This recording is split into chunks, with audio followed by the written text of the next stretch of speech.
Queridíssimos, próxima questão que estamos resolvendo é uma questão de nível bastante difícil. Com certeza, da minha experiência de professor, consigo imaginar que neste simulado o índice de acerto desta questão deve ter sido bastante baixo, tendo em vista que nós mesmos classificamos como uma questão de nível difícil. E eu estou aqui para te ajudar a entender.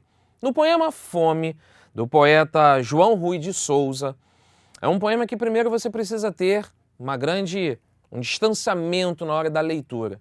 É um poema que não é assim, simplesmente lendo uma vez só que você consegue entender a mensagem passada. Primeiro, uma curiosidade, né? Fome. Em geral, fome está muito associada à coisa da comida, da alimentação.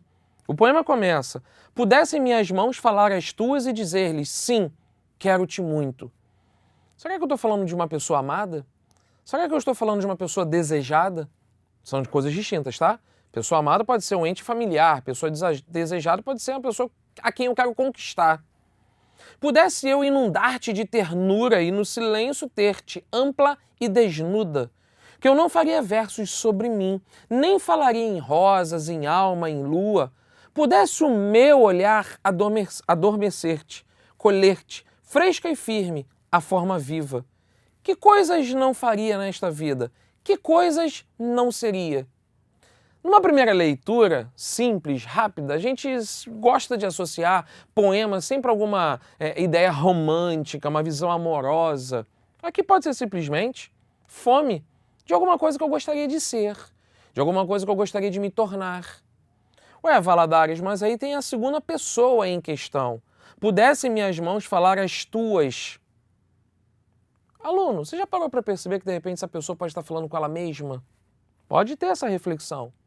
Já parou para perceber que de repente eu posso estar no espelho falando comigo mesmo essa mensagem? O que eu quero mostrar para você, o que não deixa de ser um gabarito aí, é que o poema ele é muito autorreflexivo. Ele faz uma reflexão. E eu consigo reparar isso pelas perguntas. Olha as formas verbais. Pudessem, pudesse, falaria. E lá no final ele levanta duas questões. Que coisas não faria nesta vida? Que coisas não seria? E essas formas verbais, faria e seria, são o objeto de interpretação do enunciado. Essa questão retrata muito o que a gente chama de semântica verbal.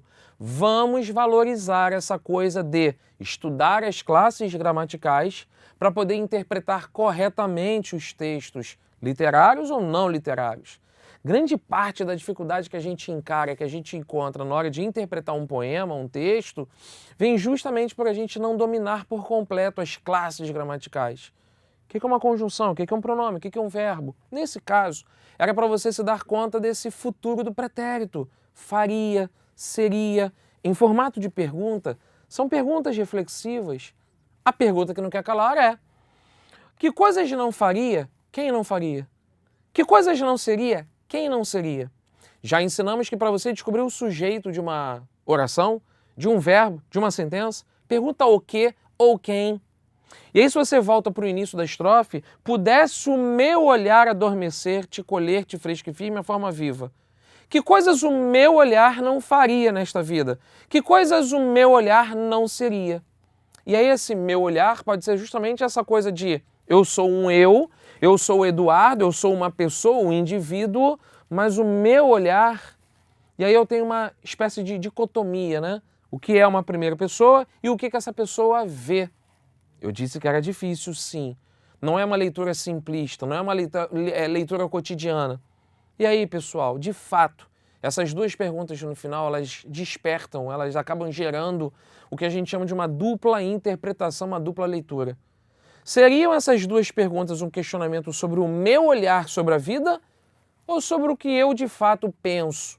É uma mensagem que o eu lírico quer passar do ponto de vista o que as pessoas pensam, o que as pessoas fariam, o que as pessoas seriam? Ou, na verdade, é uma visão particular? A ambiguidade, vou escrever isso aqui no quadro, vai existir a ambiguidade, essa dupla leitura, essa dupla interpretação, ela vai existir nesse jogo verbal ao final do texto em formato de perguntas. É um jogo verbal em formato de perguntas. Tudo bem? Tudo claro nisso? E aí a gente chega nessa hora na pergunta. O texto explora um dos mecanismos básicos da língua portuguesa, a variação da forma verbal de acordo com o ser a que o verbo se refere. Baseando-se nisso, então, fazendo uma leitura mais aprofundada e crítica do poema, você tinha que analisar essas sentenças e o gabarito fica realmente a letra C. As formas verbais indicam nas interrogações finais do poema a exploração de um mecanismo para obter ambiguidade. Repetindo e escrevendo aqui no quadro, seria o meu olhar, que está presente lá no início da segunda estrofe, ou então o próprio eu. O próprio eu. No caso, deixa eu só completar aqui, o próprio eu lírico. E essa que seria a ambiguidade. Vou trazer aqui para baixo o jogo entre uma leitura, uma visão.